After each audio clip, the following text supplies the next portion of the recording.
I guess, 2 items on our agenda, starting with the update on the mixed income housing. So, Mr. Goss. Thank and you Ms. very Thompson. much. Good morning, Ms. Thompson. We already let me, in the past 3 weeks, I've forgotten. Oh no, I've lost my ability to share. Mike, can you let me share my screen, please? Sure thing, hang on one.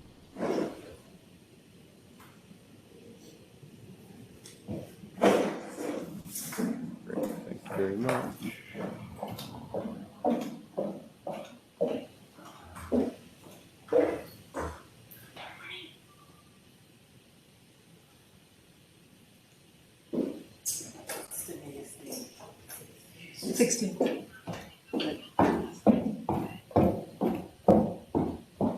All right, I just want to make sure you guys can, you can see my screen, correct? Yes. Great.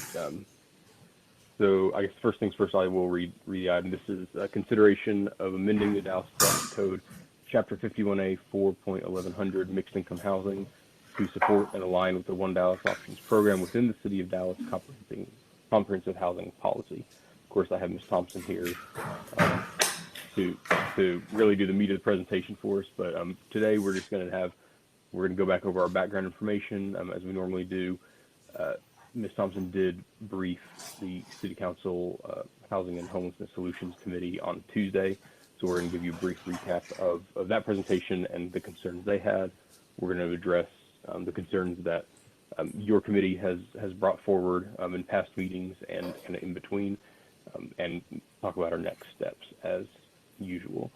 So at this point, I'm going to turn over to Pam, but before that, I do want to mention, for those of you who are in the briefing room, if you are logged into the meeting, to the WebEx meeting, just make sure that you stay muted on your personal device.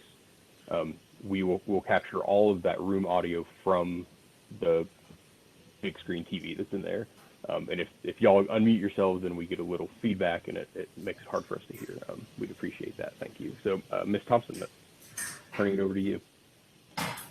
Mr. Doss, thank you very much. So this is just a quick reminder that these proposed amendments are part of a larger initiative that's supported by the city manager to create One Dallas Options.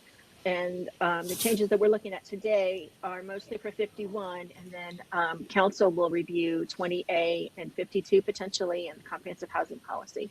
So you can go to the next slide. So I'm just going to jump right into the concerns that HHS, Housing and Homelessness Solutions members raised that relate to conversations we've had here and also to Chapter 51A, and then run through those responses. We've also picked up some input from some stakeholders along the way, so we'll end up doing that as well. So this first one, there were concerns that were related to the amount of the fee and the uses of the proposed One Dallas Fund. And so we just wanted to clarify that the objective is to set that fee at a level that preferences on-site reservation. And so developers of stick-built properties may find that that fee is a little high for them, and that is on purpose, because we are under we're under orders essentially to preference on-site reservation of units for those developments where that might be financially feasible. The current amount that's under discussion is a sliding scale that's centered around $10, so it's a little bit lower for less expensive, a little bit higher for higher cost units, but it is still under discussion, and it's outside of 51A. And then the fee amount and the uses of the One Dallas Fund are also still under discussion. We've sent them to the city attorney's office. We're awaiting their review, and then we'll be talking to council about those uses and other stakeholders. So next. The other concern also outside of 51A is that the city should help to support voucher use by creating a master sublease program where the city would lease units directly from the property and sublease those units to voucher holders. This is something that's been under discussion for a while now. It would probably be run by the Office of Community Care because they handle a bunch of our other sort of support programs for families that are having some difficulty paying their rent or their utilities or getting rides to the doctor or whatever. So we're in conversations with them right now. We recommend adding this proposal to the 2022 work plan to make this viable and make it happen, but it would be completely separate from the One Dallas Options program. It's just a good idea that's been talked about for a while. And as we grow the strategy team in housing, we're hoping to be able to have the capacity to move that forward. So next, the parking reduction. So we had one voice on the committee that said that the parking reduction bonus should only apply to properties with proximity to transit, and that large parking reductions would lead to on-street parking. And of course, ZOAC has been deep into the conversations around parking and understands the benefits of on-street parking, understands the benefits of not having overparked an area. So staff continues to recommend that the bonus should apply to all properties in the One Dallas Options, that the reduction in required spaces allows developers to make nuanced decisions about parking in response to market conditions and specific project details. And the funding that is saved, if you don't have to build parking, you can use that parking money to do housing essentially instead. And one thing I didn't put on here is that parking lots are taxed at like nothing. And so it's better for the city overall if there's a building rather than a vacant parking space in a space. So over parking just kind of cuts into the city's revenue. So that's something that's outside of the 51A, but I think is an important additional consideration. Okay, Stephen, next. So concerns that ZOAC has raised. The parking that's required for bars and restaurants and commercial amusement is excluded from the parking reduction. And the concern that we've heard is that that parking might be used by residents of the property, leading to customers of the bars, restaurants, commercial amusement, parking in the adjacent neighborhoods. And so we've had some internal discussions, and our recommendation is that the parking for excluded uses be properly signed to ensure that it is available for those uses. In other words, some kind of signage, we'd need to work with transportation to figure out what that signage looks like, but some kind of signage that essentially reserves that parking for the uses that it's intended for. It was brought to my attention this morning that we neglected to actually put that in the ordinance, and so we will fix that. That ordinance will include language that talks about requiring this to be properly signed so that parking for these other uses is actually available for those users. So next slide. Another concern that was brought to us is that the 5-unit minimum discourages or eliminates participation by smaller projects. And we actually have one that's not really ready to be announced, but that is a case study in this. It's on Bryan Street. It's not a very big project, but the bonus allows additional density in a place where additional density would be terrific because of the walkability of the area. So we've talked internally and believe that this 5-unit minimum actually would be counter to the intent of One Dallas Options, and we recommend going back to the minimum of 1 unit that was in the code before. Maintain the 5% requirement, but then return to a minimum of 1 unit. So if you've got a 20-unit property, you would be required to produce 1 unit, even though that's more than 5%. So Stephen, I'm sorry, if you have a 21-unit property, you'd be required to have 1 unit, even though that's more than 1%. My math is in the air is not good, as y'all know. So also design standards.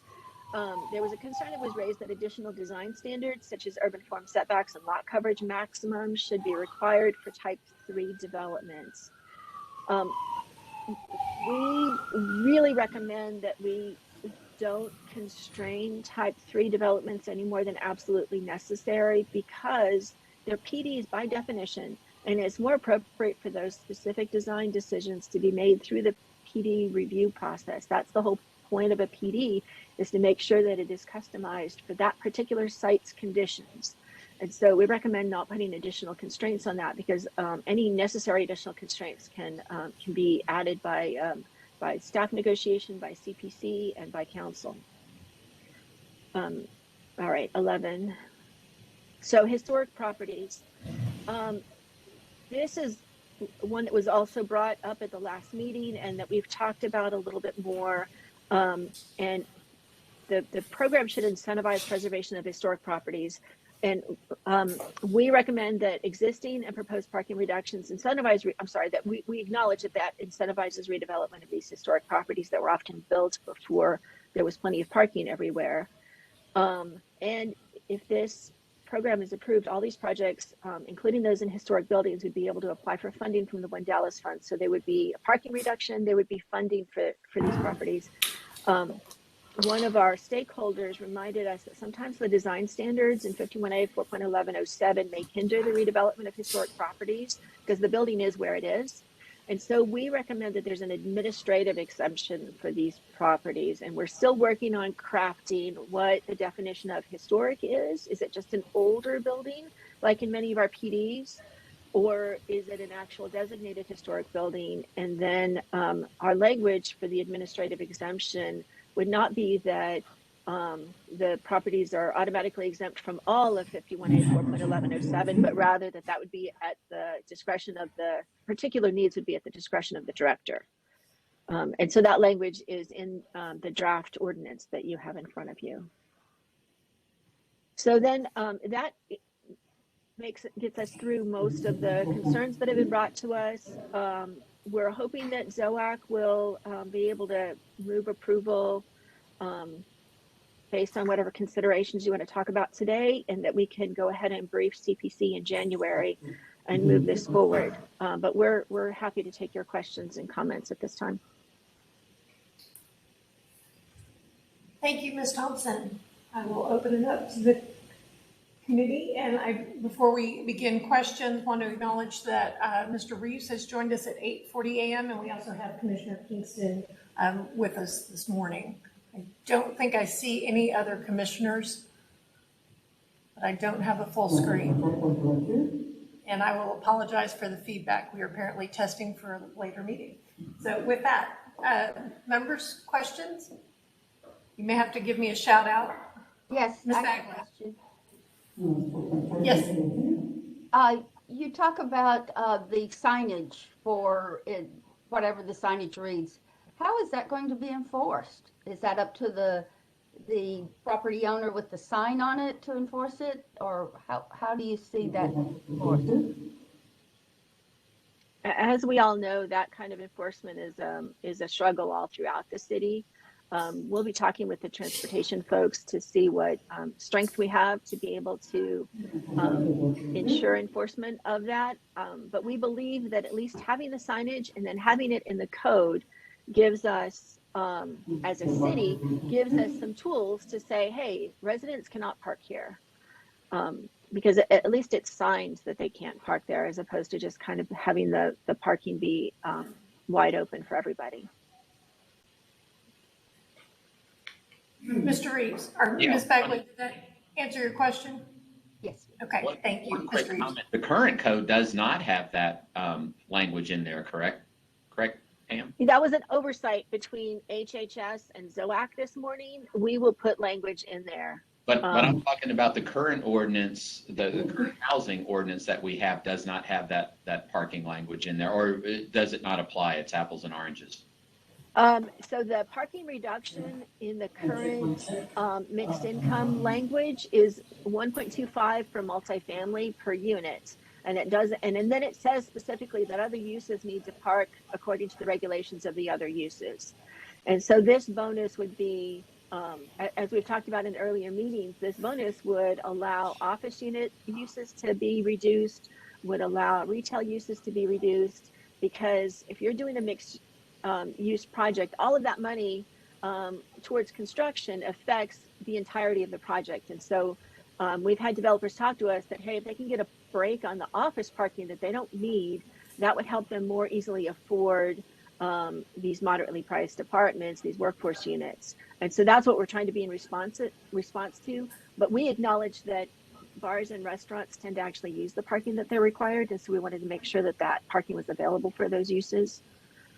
That was sort of a long answer to your question, but you're right. There's no language about having to sign parking in the current, because there's no reduction for parking. Oh, okay. And then Okay. in the version that's in Remember front there of me was or not. today, you for catching that this morning, that language was not actually in the red line that we gave you, even though we intended to put it in there. We will fix that. Okay, thank you. Based on your recommendations. Madam Chair. Mr. Hall, and then Ms. Rangel. If you built a development with 20 units, you would only have to have one reserved unit. Is that Yes. right? If you built a development with 40 units, would you have two? Or if you built somewhere between 20 and 40, what would you have? You would still, we require that you round up. So you have to have Round up? 5% and you would have to round up. So in the example that's not ready to announce, they've got 22 units. And so they're required to have 2 reserved units for their 5%. Okay, thank you. And so, Ms. Thompson, just one follow-up, because I know there was a question of the language that any partial unit is rounded up is maintained. Is that correct? So in the current mixed income ordinance, we actually allow you to round to the nearest number and we require you to round up. And so the attorneys have said that we always have to take the stricter language. And also we have a desperate need for affordable housing. So our recommendation is that we clarify that language to say that you round up. Perfect. Just wanted to make sure that piece was maintained. Yes. Thank you. Commissioner Blair? No, nothing now. Okay. That's it. Yes, ma'am. Ms. Kingston, Commissioner Kingston. Have you guys considered using physical barriers to demarcate commercial versus residential parking in these? Because I've seen that in some developments. It seems to kind of guide people on where they are supposed to park, and it also keeps the residents and their guests from parking in commercial spaces. We have not talked about that, but I agree with you. That's what I've seen also. We'll talk about that internally. That's it's helpful when there's a gate, like you're not going to go beyond it. But the thing is, for bar and restaurant parking, you wouldn't have a gate. For the residential parking, you would. That's generally how it ends up getting built, is that the residential parking is what's protected. So we'll need to talk about that. Ms. Ranko, my apologies. I skipped ahead. Yes, ma'am. No worries. Thank you. The MVA analysis, the map was released, I think, in 2018, and I believe it used some ACS data. Do you know how often that map analysis will be done to kind of stay up to date with some recent market trends and just census data? Just curious about that. Thank you. We were scheduled and budgeted for that to be in the 22-23 fiscal year, but we are noticing that it's quickly becoming out of date. And so we're actually in the process of doing a contract with the reinvestment fund to go ahead and get started on redoing the MVA. And then also to add to that a displacement risk ratio, which is a math tool that they've created that gives us a little bit of a heads up for those areas that might be a DE&F or even a GH&I, where folks are starting to get pushed out, for lack of a better term. And so we want to really keep an eye on that, because that's one of the things that's important to the city, right? Is to be careful that we encourage development in neighborhoods without encouraging displacement. So yeah, we're working on a contract for a new MVA. It's going to include a displacement risk ratio, and we're hoping to be able to do a renewal of that actually in the same contract, so that we'll have one this year and then one 3 years from now, so we can keep up with it. Great. Thank you, Pam. Commissioner Blair. In consideration of the HHS meetings that were held Monday and Tuesday, and how they apply to the overall concept of this particular study and recommendation, is there consideration to actually apply with what the council has determined as inconsistencies in the way that the things are done from the south and the north? And if so, does that not change the trajectory and the focus that this body should be doing in order to um, incorporate what the HHS had, committee rolled out and the consulting firm that they hired to study the way we manage our housing, because this study is strictly for multifamily. The southern area is already inundated with multifamily. And what the residents in the southern area actually require and need is home ownership. And I know we said something earlier about ownership and not being part of this, but after the meetings Monday and Tuesday, should it not be? And if so, how do we fix that? So I know Commissioner, I know I always throw a monkey wrench in everything. you are correct. HHS looked at an equity audit of the existing comprehensive housing policy that we have acknowledged at the staff level and at the stakeholder level has had some weaknesses. And so, although council directed us to do this equity audit, it was something that staff was very much in favor of because of the acknowledged weaknesses in the policy. One of the things that we have done with this One Dallas proposal is to work with the Office of Equity, to work with stakeholders, to work with Dr. Johnson, who's already got a pretty good eye towards what the equity audit was going to find, to make sure that we're actually a little bit ahead of the curve. And by that, I understand that this is only multifamily at this point. We do want to expand it to home ownership in 2022. We need to do the work and the research to make sure that we do that properly. But one of the things that this brings immediately is for those high density, expensive developments that require a bonus, this provides a funding source that could then be used for home ownership opportunities, particularly in Southern Dallas. The other thing that this fund can be used for is to help to support market rate units in mixed income developments, because we have heard from stakeholders that if we're going to do a mixed income development in Southern Dallas, we need to make sure that more than just a handful of those units are market rate. The problem is that there's not a designated fund for that until this One Dallas fund gets created.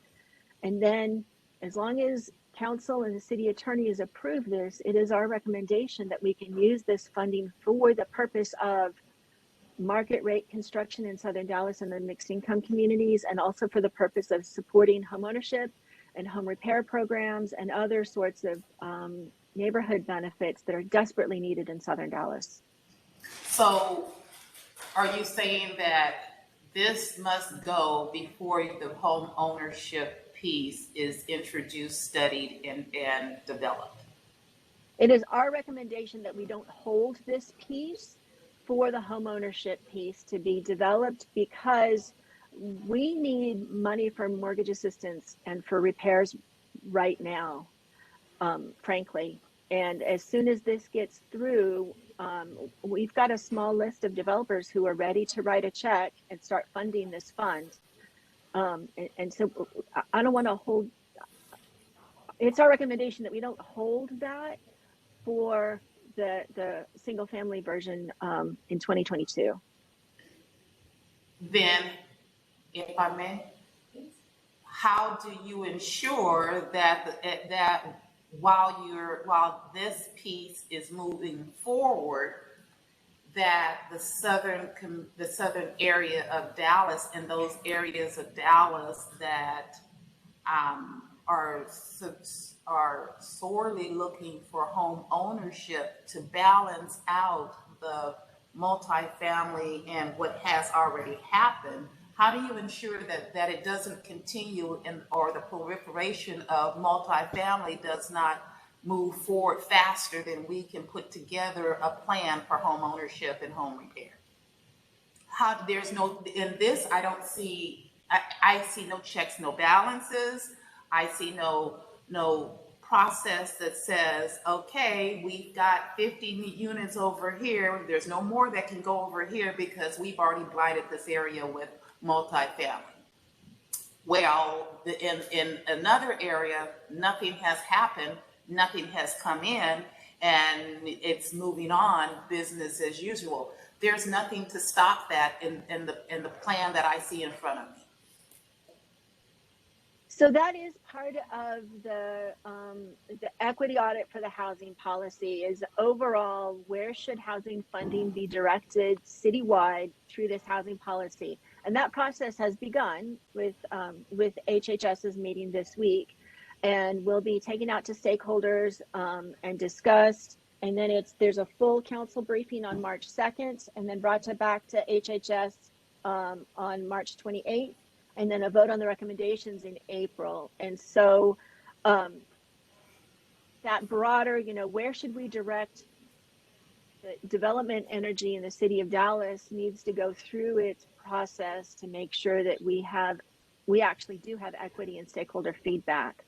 One of the things that's part of this program, but not part of the 51A, is the language that guides the disbursement of One Dallas Fund. And this is where the Office of Equity and the City Attorney's Office, with an eye towards the Walker Consent Decree and our history of inequity in the City of Dallas, they are weighing in right now to make sure that that fund can be used for supporting homeownership in Southern Dallas and market rate units in Southern Dallas, and then can also be used to support affordability, workforce housing in high opportunity areas throughout the city.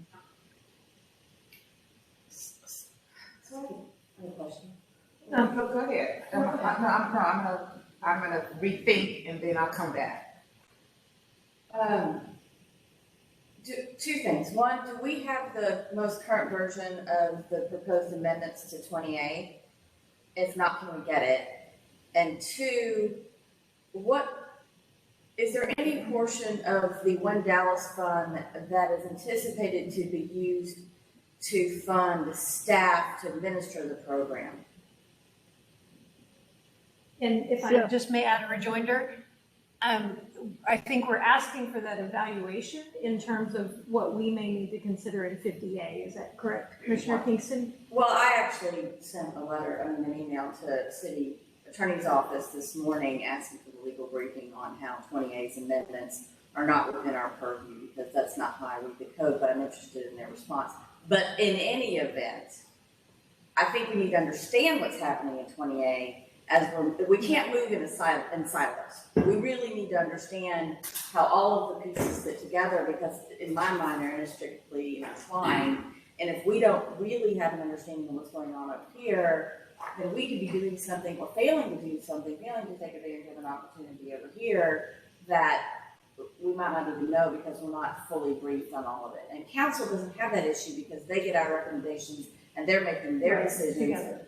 We're, in some ways being asked to operate in a silo, and I don't think that that is good government, and I don't think that's transparency. And so, I'm trying to understand how all of this fits together, and I just don't think it's too much to ask to be, kind of have the both pieces at the same time. So the question, Ms. Thompson, is does staff have the 20A recommendations that are available? Are they available? The 28 recommendations have been sent to the city attorney's office for review, and so it's under advice of our council at this point. So we're not ready to make that public until we've gotten some comments back from the city attorney's office. And there was a second question, Commissioner Kingston, that I've lost. And so it was a question, and I think you've got the outline of kind of staff's thinking that's in our material, in our case report material. But the second question was, is staff considering staff funding through the One Dallas Fund? Right. Right. So, West asked this question as well at HHS, and I want to elaborate that a little bit. the housing department runs mostly on federal funding. Federal funding cannot be used for local programs. We have about $1 million or so to staff our director, our assistant directors, and my very tiny strategy team. And so there are two options in front of council for this. One is to fund this through a modification to the budget that adds staffing to run this program as a general fund expenditure. The other one is to approve using One Dallas Fund money for administration, because this program cannot be run by one half of a strategy manager and about an eighth of a strategy team member, which is what it's running on right now.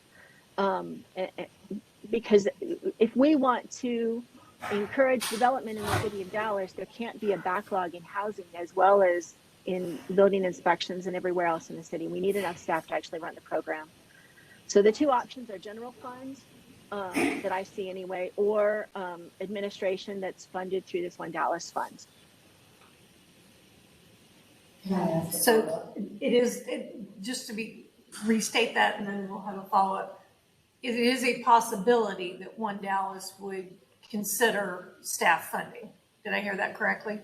Yes, in our current staff recommendation, given the response that we've seen to increasing the general fund funding for the housing department, our recommendation is that a portion of the One Dallas Fund be used for administration in a structure that's similar to the ways that the Economic Development Department works with funding, where the first funding priority of the TIF districts is administration. Okay. My follow-up question is, when do you anticipate that CPC members who desire to see a copy of the 20A red lines can actually look at that? I sent that to City Attorney's Office before Thanksgiving, so their 2 weeks is about up, accounting for holidays and that sort of thing. So I should be getting something back from them fairly soon. And then it depends on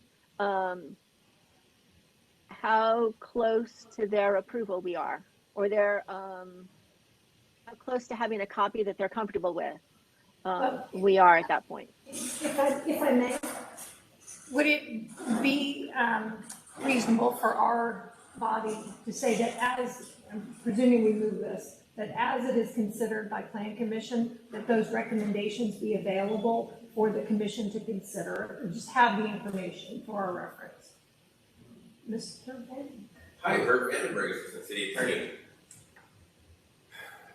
Where to begin? So the 20A amendments and other documents related to the One Dallas option, One Dallas Fund, are being reviewed by our economic development and housing folks who are all much younger and smarter than I am.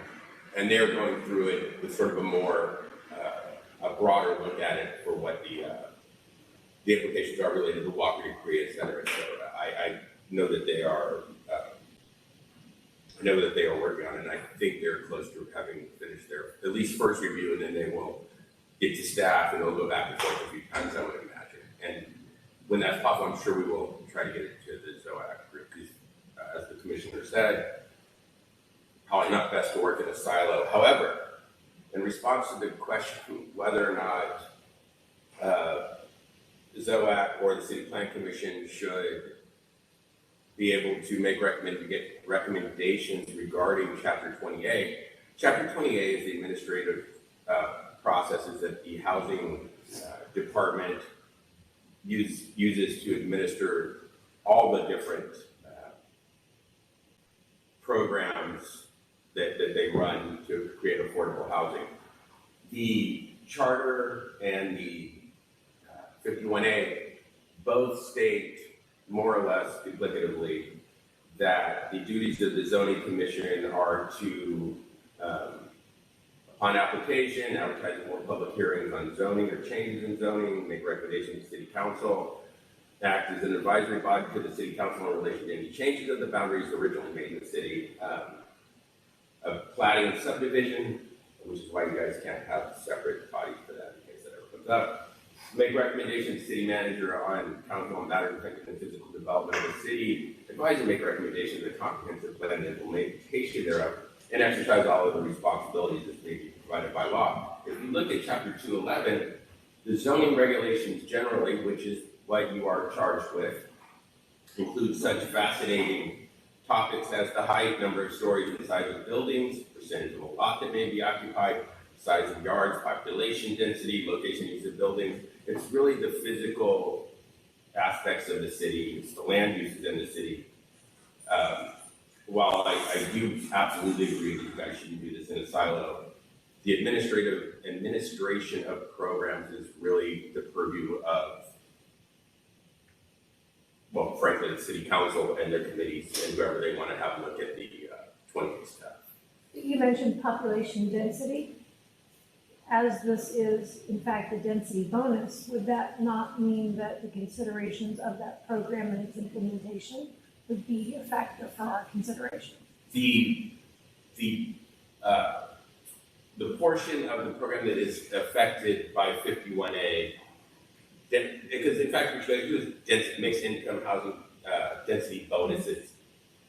It is the density as controlled by 51A, not how often the people go check to make sure that the forms are signed, et cetera, et cetera. It's you set the standards, housing then goes and enforces it.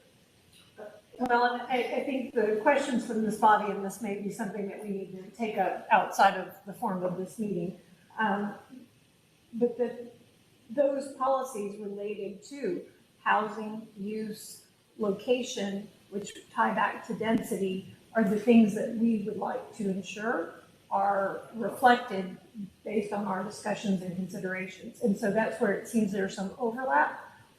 What the form is, who's checking it with this, I don't think we are trying to influence that. That clearly is not our purview. It's the items related to the density and its use and where it is located in the city that we're trying to understand and make sure that we're evaluating holistically. Right, and as far as those things are controlled by items in this fabulous book, by all means, that is your guys' purview. Well, I think we're seeing a little bit of disconnect. If there's some things that are maybe ending in 20A that we think should be in 51A. So closing thoughts, Yes. Mr. Kingston. I think what we're trying to say is if you want this to move forward and be successful and have the support of people like me who are out there busting my hump to get dollars into this program, then you have to let us in on the little secret of whatever it is you're doing in 20A so that we can all make sure that we're making the best use of the resources, that we're looking at the things that are on our plate holistically. And I'm sensing a real reluctance on the part of staff to give us a copy of 20A. And the way I read the rules, if you tell me something's governed by the attorney-client privilege, I'm bound by that. And I understand what that means. And if it's not bound by the attorney-client privilege, then it's public gain. But either way, this is a public process, and we should have that information. And so when I say, when are we going to get it? When calls for a time, and I feel like I'm getting danced around, and I don't feel comfortable moving this forward through CPC without having that information. That's just my take for whatever it's worth. So as we get to that point, I expect we will have additional conversations. So thank you, Mr. Van Andberg. So I actually have a couple questions. I'm going to close out first round if I may. Ms. Thompson, following up on Commissioner Blair's questions, the part of the discussion at the committee briefing was to identify any of the recommendations that could not be implemented because of current policy or language. I think single-family home ownership is one of the things that we're here, or home ownership, I should say, home ownership opportunities. Could you address any considerations? I think you said it's on the work plan for staff in 2022. So does that mean there's an expectation that will be coming back to this body? So there are two aspects of that homeownership. One is just flat out funding for homeownership opportunities, mortgage assistance. And with the last round of amendments to the housing policy, our mortgage assistance program is in better shape, provided that we get a solid funding flow towards homeownership and mortgage assistance. As far as a development bonus, we should note that this is not a density bonus. Density is a defined term. This is a development bonus because it includes height and FAR and other things like that. So as far as a development bonus for single family construction and for ownership, that is something that we have been asked to start at the beginning with, to research properly and to come forward with a staff proposal on, and not to tack that on to this as an add-on in the middle of the process. So I'm going to let Commissioner Blair, but I do have another question. Okay. You said this is not a density bonus, but it is. I think that's just a play on words, because if this is giving the development more height, what does more height give you? Greater density. So to say that this is not a density bonus, that's false. It directly is, because in the bonus, you get more density because you get more height. More height is going to give you more units. More units is going to give you more density. So how can you say this is not a density bonus?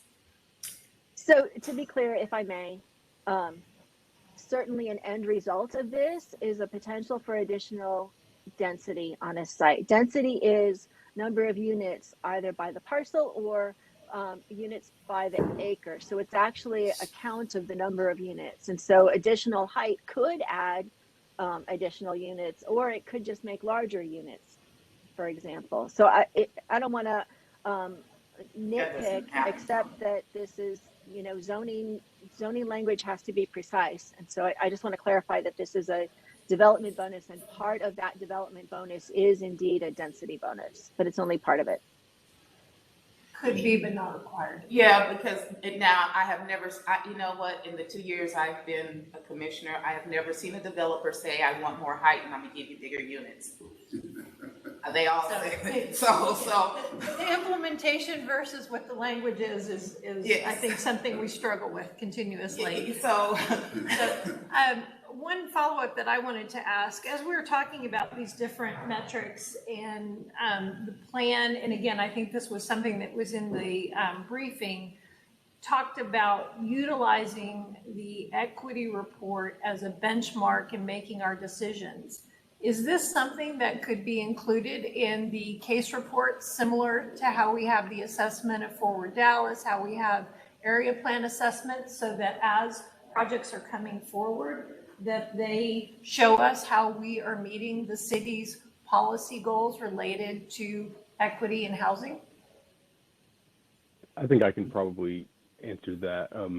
So as you guys know, SDC, which is no longer a department of the city, we've undergone a reorganization, and I think just yesterday we had some beginnings of conversations about our staff reports, case reports that go to CPC and ultimately on the council. And we are very actively looking at ways to make those reports more nuanced and more responsive to the policies, plans of the city. We have the format we use right now, but we're looking at how can we improve the quality of the information to give the Commission Council better information that is actually truly responsive to those plans and policies. I think we would find it to be a helpful tool, so I look forward to continuing that discussion. And final question for Ms. Thompson or Mr. Doss. In adding the language for the historic buildings, will you not also, or historic preservation, will you not also need to add a definition on the front end that defines what that is, similar to what we do in many of our plan developments that defines whether it's by date, whether it's whatever criteria is developed, but also ensures the actual preservation of the building? Yes, Commissioner we Ham- will. The language that we crafted was very, I don't want to say last minute, but it was next to last minute. And so we wanted to get some language in there to ensure that you guys are aware that we are crafting something. But yeah, we need to do a lot more work on what is historic. Do we mean old? Do we mean designated? Do we mean A, B, or C? And then how does that process work? We have more work to do on that for sure. So to add on to that, this is square in the middle of 51A, and this is something where we really would like feedback. I should have been more clear about that, that's under discussion, not just at the staff level, but at the ZOAC level. I would love to hear some feedback from ZOAC members on this aspect of 51A for whether benefits to these buildings include benefits to just historically designated buildings, buildings that are more than 50 years old, buildings that were built before 1965 or whatever other year you want to choose, something like that. And then to hear some confirmation. I hope anyway that you agree with us that this should not be a broad exemption, but should be a nuanced exemption as needed by the particular site at the discretion of the developer. And so I thank you for that question, because we would like to hear your comments on that. Well, I'm happy to jump in. I would say that there are a number of references that we have. The Cedars, I believe it's PD 317, PD 269 for Deep Ellum. I expect there are other examples. The terminology that is typically used is legacy building. It is typically defined by date and put square footages related to it, so that while you can expand and redevelop the structure, but that the core of the structure must be maintained, and that there is some intent that it isn't simply a facade that has a building inserted into it and lose all of the historic fabric, which is really the point of keeping these types of structures, but recognizing that they often have challenges, whether it's due to setbacks, whether it's due to parking, all the other factors that go into that. So those would be two references that I would give to staff, and just suggest that legacy building may be the term you may want to use. And I think we have a lot of good examples for that. And I know Commissioner Kingston was one of the drivers for this, and I thank her for that excellent suggestion. Do you have additional thoughts? Yeah, I mean, I think tying legacy building to a date makes a lot of sense. I mean, because what we define as legacy building on Lower Greenville is typically in the 20s. And that might not preserve the historic buildings we have, for example, in the design district, which were often built in the 50s and 60s and have zero parking, take up the whole lot, but are still at this point historic buildings. And so I don't know exactly where that date falls. I might like to do a little research and see, or I'd like to understand from staff where they see that coming, and then maybe look at what a couple of other cities are doing in that regard, because I'm sure places like Austin and San Antonio have regulations that protect their historic structures once and how to define it. I know one of our recent cases, just as staff is looking at that, 50 years is the typical benchmark, which again, I'm sure our Office of Historic Preservation can give some insight for that. I would also say the city of Los Angeles had a very progressive program recently that redeveloped a significant amount of their, or it's probably not recent now, it's probably 10 or 15 years old, their warehouse districts. And it was very innovative, and it may be another reference. Well, if you use 50 years instead of a point in time, it allows it, as time To move proceeds. forward. Yeah. I like Yeah. that.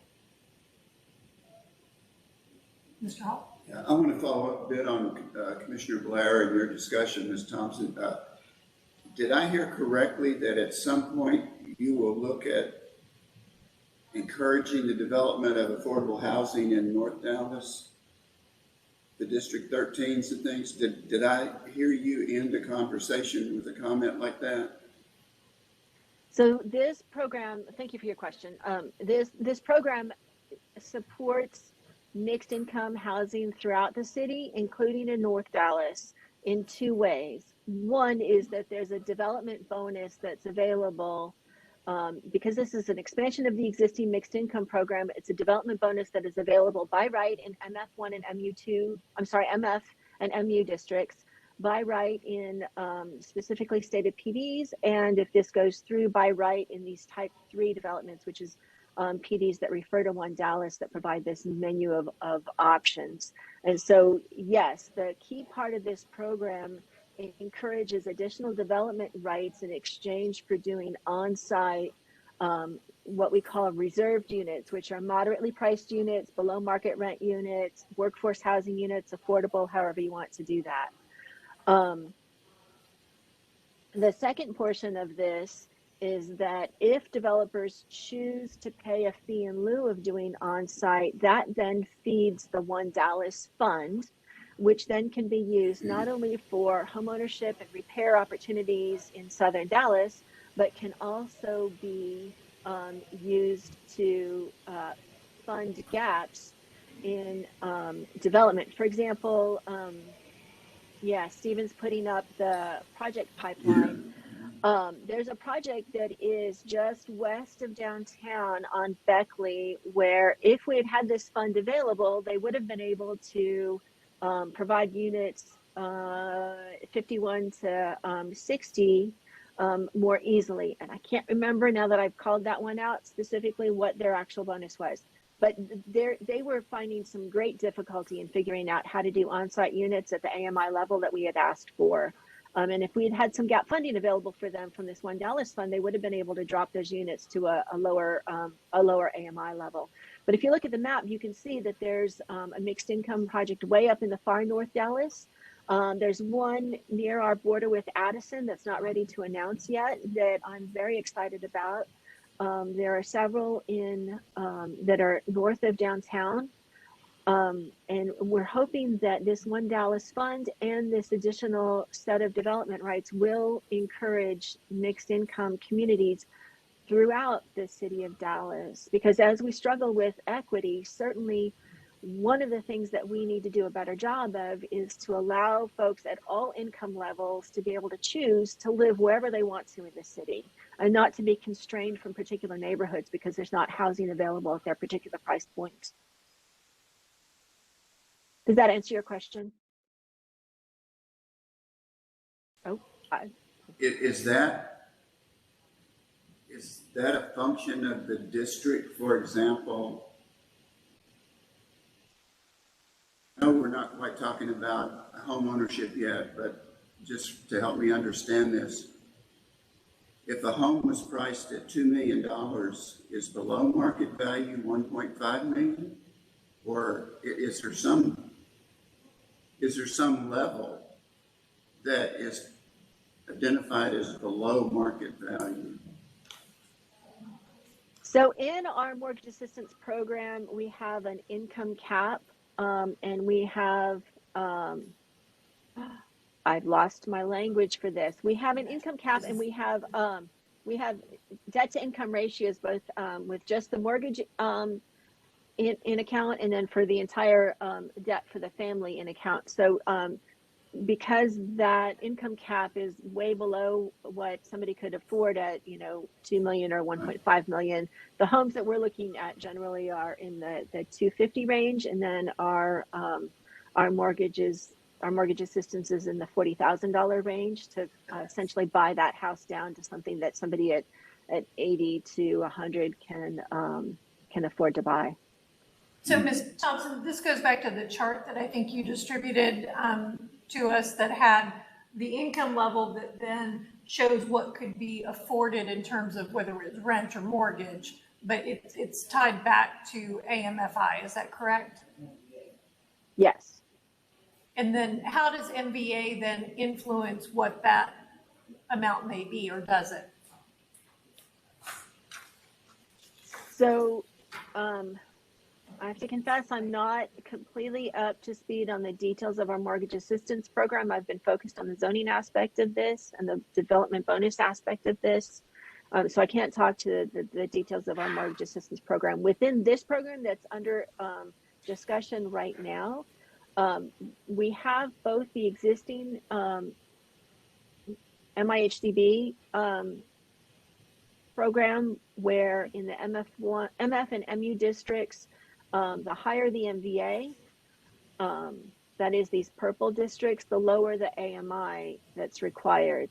In the new One Dallas menu of options, we really wanted to encourage development in areas that have not seen a lot of development. And so we add additional development rights. I think, yeah, there we go. So we add additional development rights, more development rights in the GH&I areas, and more development rights for families under 50%, because as development happens, those families are the ones that are the least likely to be able to access that new construction. So we want to make sure that we give them an opportunity to be in this new development. And so just to restate that, this will be the type 3 development. It has the most generous bonuses for the MVA G through I and the lower AMFI as well. So That's not what we want in that area. but and then what that is supposed to, the intent is to bring redevelopment, but that it caps, what is the maximum percentage of those units that can be provided in any one project? So this bonus requires 5% of the units to be at this AMFI. The other 95% are unrestricted. If we get an application that has more than 50% of the units available to families or reserved for families under 80% AMI, that requires additional fair housing scrutiny to ensure that we actually are forwarding fair housing goals and not concentrating poverty. And so then if a goal was to try to encourage more market rate housing, would it in fact would you need to flip that thought process a little bit? That it gave a more and I'm not sure exactly what the structure would be, but wouldn't you need to give incentives in the lower MVA to encourage market housing? I think what you're saying is it's still 95% of it had to be market, but is there another way to incentivize that? Because I think what we're seeing in some of our other districts is that that's not what's happening. That may be the intent of the program, but that's not the outcome that we're seeing. Is that fair? Oh, that's fair. Yeah, sure. We can go back to our consultants. The design of this chart was to make development financially feasible, and so and also to make it attractive. So the idea was that the larger development bonuses would go to the developments that were providing units at the lowest AMFI, because that providing those units at the lower AMFI actually costs the development money, because those units will be less than the cost of construction. And so the additional development rights were meant to offset those lower income levels. But if it's the direction of ZOAC that we flip that for GH&I, that's something that we can take back to the consultants and we can rework this chart. Well, in GH&I, you'll have the parking reductions. The GH&I typically need more parking than less parking, because they typically don't have readily access to public transportation.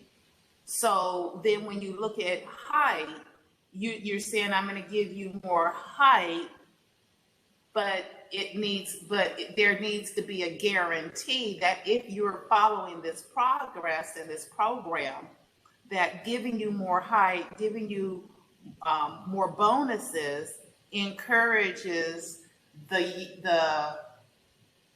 it encourages more of a market rate than we currently are seeing, because currently we don't see it.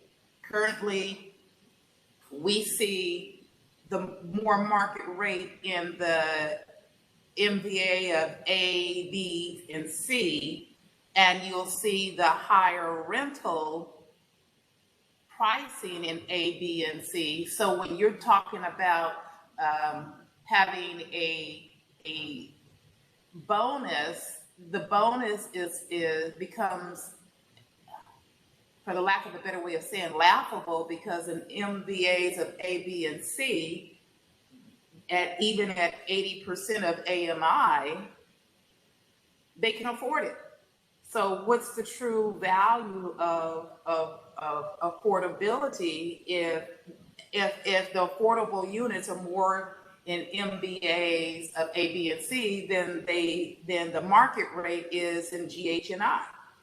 It does not encourage what you're saying it should encourage, because it does not bring the renters, or it doesn't bring the renters that you're saying are that into GH and I to bring in new revenue streams for marketability in those particular communities. It still keeps those that are more affluent in affluent areas, and those that are more disadvantaged in the disadvantaged areas. Pam, can I Please. think I caught one thing. I think one thing that Pam had to explain to me, as someone who hasn't, I know about AMFI, but I'm not in it. So AMFI is a set number by ACS it's basically the entire eastern half of the DFW Metroplex. Is that correct, Pam? It's set by HUD, and it is the 100% of the Dallas area. AMFI is 100% of the Dallas area median family income for essentially the Dallas side of the Metroplex. So it goes up to Collin, it goes over to Rowlett, et cetera. So, and I think the last time I looked at it, from what you sent, I think for a family of four, that number is 100% of that number is about $79,000 a year household income. That number does not change no matter what MVA you're in. That is always the same. So 81 to 100% of AMFI for a family of four is between 79,000 and then whatever 81% of 79,000 is. I can't do that math. And then if I get one of these reserved units, they look at my actual income, and Pam, again, jump if I'm wrong, and then my rent is 30% of that number, no more than 30% of that of my income. Is that correct? Yeah. Correct. So the 100% this year is $89,000 for a family of four. And so for a family of four, 50% is $44,500. The math happens to be pretty good at that. It gets a little massaged by HUD for some statistical reasons. Sure. And so then, but yes, so let's your say rent, including utilities, is 30% of that 44,500 max. 30%. So 0.3 times about 44,000 divided by 12. 0.3 times. And then adjusted for Whatever that number is. That number does not change no matter whatever MVA. If I'm in MVA A, and I'm, wherever that is, versus an MVA I, that number, my rent, if I'm in a reserve unit, does not change until my income changes next year, hopefully, and I get a big raise, and then I may not even be able to. I may be 102% of AMFI or whatever. So that does allow me, because my rent is going to be the same if I qualify and I can find a reserve unit. I can move wherever I want if I can find one of these units, because my rent's not going to change. And so I think we all understand that. What I think we're seeing in the projects that are coming through and that are seeking to utilize this bonus, do we have the bonus structure that is expanding into MVA, GH, and I to spur redevelopment and market rate redevelopment? And Ms. Thompson, I believe you have mentioned that the intent was that it would spur redevelopment of perhaps older projects and give new housing opportunities. But I don't think that what we're seeing is leading to market rate investment, which then led to the question of, do you take, and I'm just going to use this as an example, under the density bonus, instead of having 40% at tier 1, do you put the 40% bonus at tier 3? That is something that we should, that we'll take back to the consultants to have them run the numbers on that. One thing to be aware of is that the rent rates that are being proven up through comparable projects in some of these areas are not high enough to pay for market rate construction under the current costs for construction labor, for materials, and for land. A few years ago, when I did the mixed income program, what I discovered very clearly was that even if we gave away the land, the city had land and gave it to a developer, that would not be enough to make a 100% market rate development financially viable, which is exactly why we didn't have market rate developments in the GH&I areas. What this program allows is gap funding for market rate development in GH&I areas, which then allows for developers to ask for money generated by projects anywhere else in the city to be used as gap funding for market rate development in the GH&I areas. So whether we swap the tier 3 for the tier 1 bonuses or not, the key takeaway here is that we haven't seen that market rate development because we don't have a funding mechanism to support market rate development in these underserved GH&I areas. And with the $1 fund, we will create that funding mechanism. But I'm going to say final round because we are closing in on our stop time. So I have something I want. I wrote a statement, and I want to read it. And it's probably right along the lines of Mr. Hall here. This week, the Housing and Homeless Solution Committee has held meetings to discuss the outcome of the city's housing policy. In 2018, the city paid TDA consultant to study Dallas housing practices and policies and address the shortage of approximately 20,000 affordable housing units, and to break up concentration of poverty and segregation in the southern sector of the city. So what does this mean with zoning and ZOAC's current study of MIHB, you might ask? Well, I believe it has everything to do with it. The MIHB only addresses rental units and not home ownership. The Wednesday's DMN and Kara article spoke of the Tuesday's meeting. It furthers my belief that the MIHB policy only exaggerates the systematic policy of concentrating poverty in the southern area of Dallas, especially in districts 3, 4, 5, some of 6, 7, and 8. Until the MIH policy and MIHB policy encourage home ownership and not the further concentration of rental units through multifamily development and new single-family housing that is held by the developer as rental stock, and that's a new thing that the developers are doing. They're saying, I'm answering the single-family homes, but I'm going to hold them and use them as rental stock. It's only renaming the problem and continuing the policy of disadvantagement and poverty in the southern area of Dallas. As called out by TDA consulting report written by the Kira article, it states, one of the stated goals of the comprehensive housing policy is to overcome patterns of segregation and concentration of poverty in Dallas.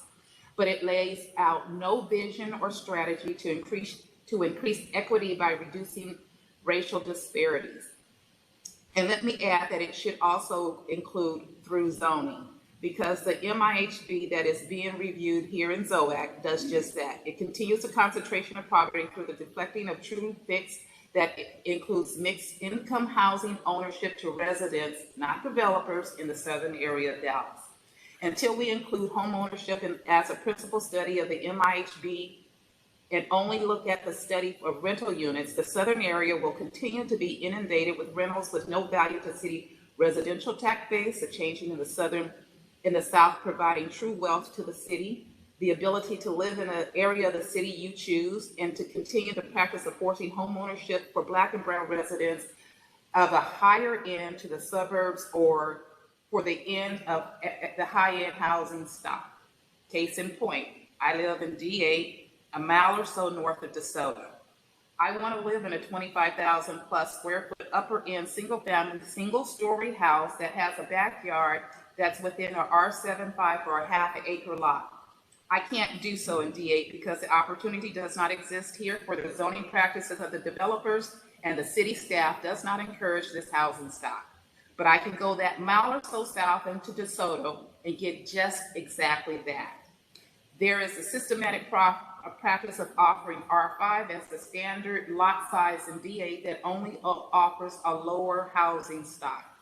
As I listened to Councilman Thomas Tuesday's housing briefing, I heard the suggestion that those in the southern area could move to another area that offered that housing stock. This is again the practice of systematically disinvestment in the southern area. There is plenty of land available to build a housing stock in D8 and other southern districts but what is offered is rental units and entry-level single-family housing once the developer builds the infrastructure to do so. The city has not invested into the infrastructure.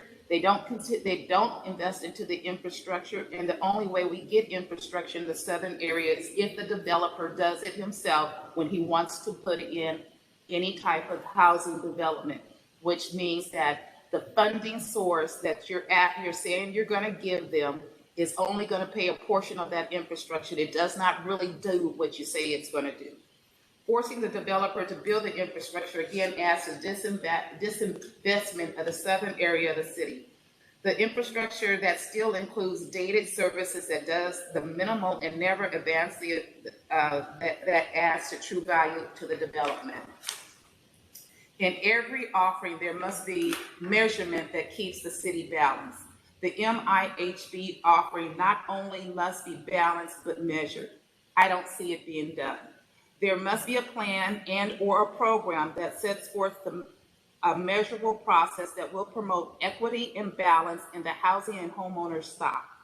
Now, what does that look like? And if it means that the existing practice of the MIHB rules must be abandoned and rewritten, then that's what the recommendation this body should be given. If it means that it takes longer than a month or two to accomplish it, so be it. If it means the committee must work together instead of silos, then do it. Once we are allowed to step out of the box of disinvestment into a new housing and homeownership box of equity and inclusion, then this is nothing more than an exercise of futility, simply a check box that said we did the job without doing the true work. It's time to do the true work. Thank you. I'm not sure who wants to follow that, if anyone. Amen. Mr. Berry? You're still muted. I will offer a very brief closing comment. I won't call it a sermonette. It's not that put together. There's a lot of things here that are outside of, very, very, very outside of our specific purview. Stagnant wages, inflation, growth of our suburbs. I mean, the mayor came out last week, right, and talked about how we need to compete. We need to be doing, the city of Dallas needs to be doing everything we can to lower barriers to building housing. We're losing so much to the suburbs. And so much of it, I mean, stagnant wages, banking practices, all that. I mean, that's completely outside of zoning. I mean, for the specific purview of this body. So there are many very valid and important points to be made outside of our purview. But, you know, I just think, you know, I don't know that this program lowers barriers to a significant degree. But to Ms. Thompson's point, I do think that it's not been financially viable to build market rate housing in Southern Dallas, and specifically, we need to do whatever we can to encourage market rate in lower income areas and affordable housing in high opportunity areas. And I'm not saying this program's the answer, but we just need to lower the barriers to housing. So, general comment. That's all I've got. Thank you, Mr. Berry.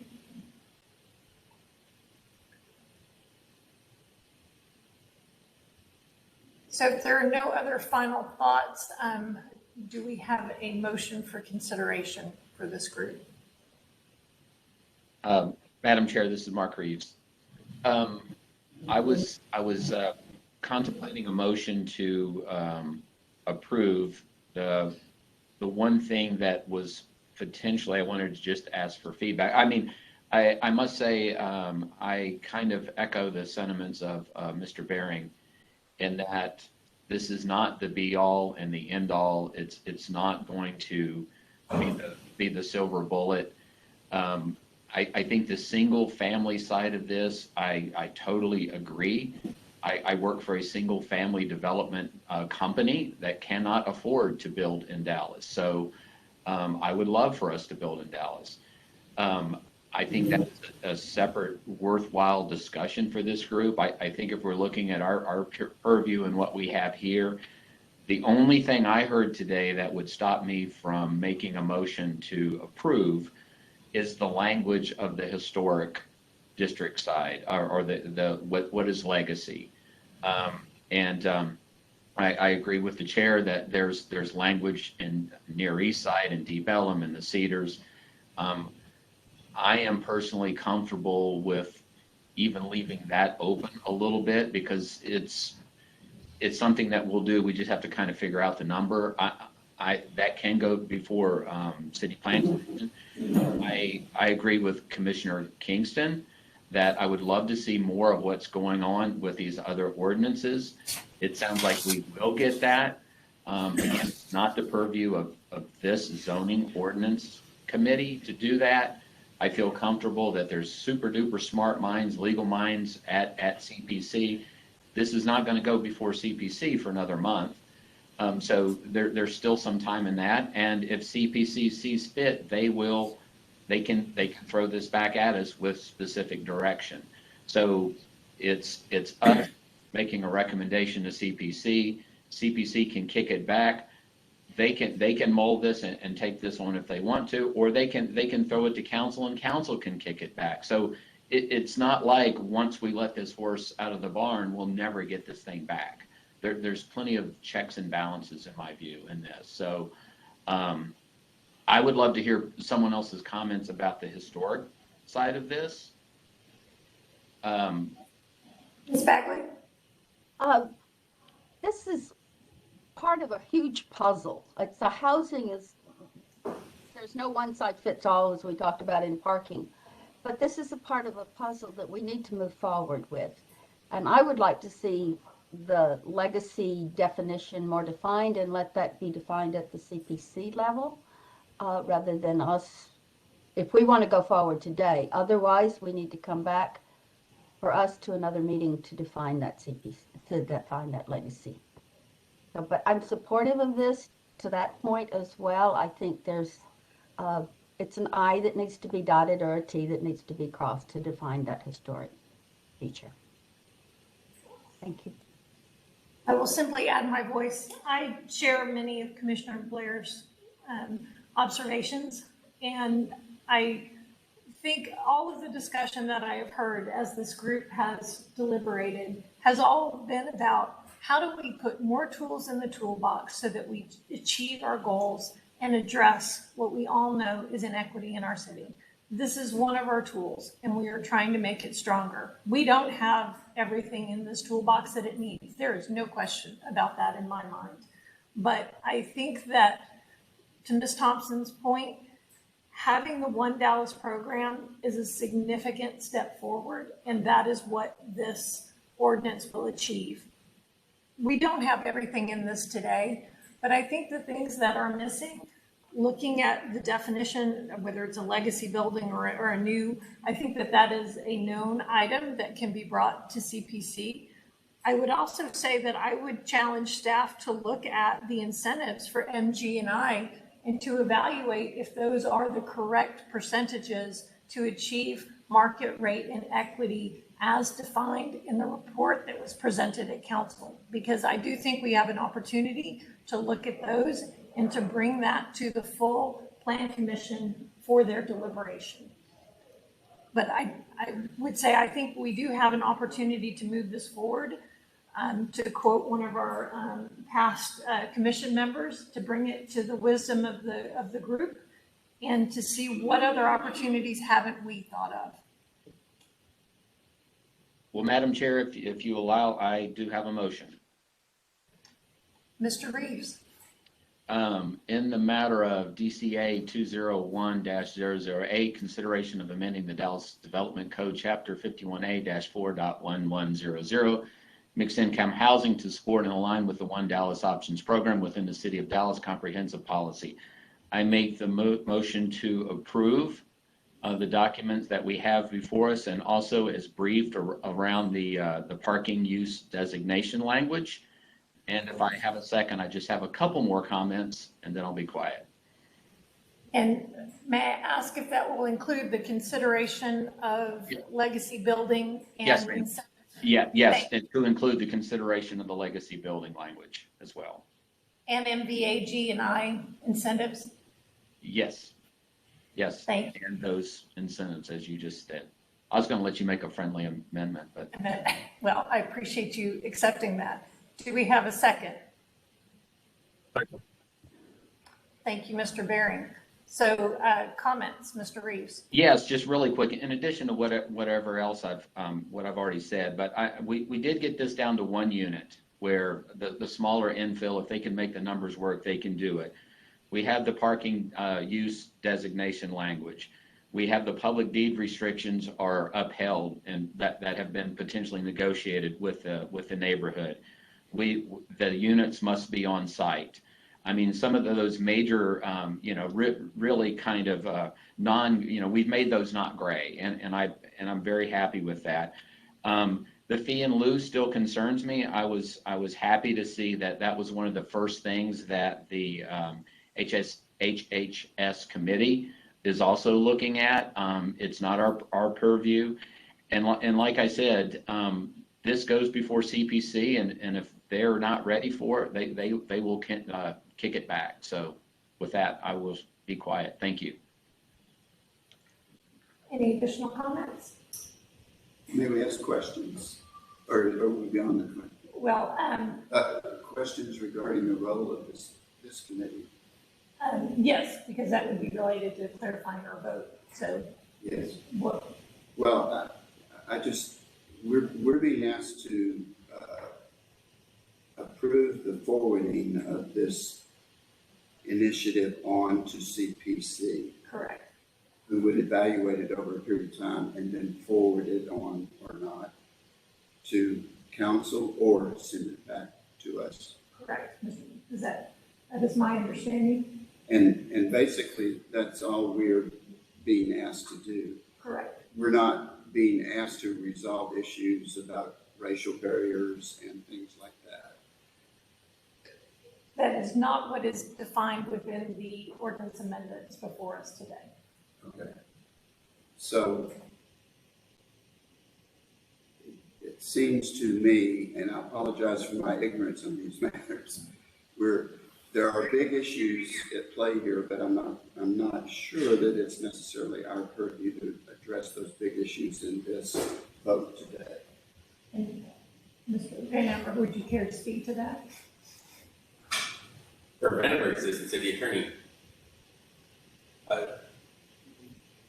Yes, in short, that is correct. While there's a lot of issues that play into this whole thing, it plays into the whole Dallas One option, which is a much larger program than the part that the zoning part plays in it. When this started several years ago, when Pam and I did the first round of this, what we kept saying was the zoning part is just one small item in the tool in the toolbox, arrow in the quiver, whichever cliche anyone wants to use. And there's there's whole other departments that are trying to make the rest of it work. It's just one small piece of it. So what you guys are trying to do is just move forward just the zoning part of a larger program.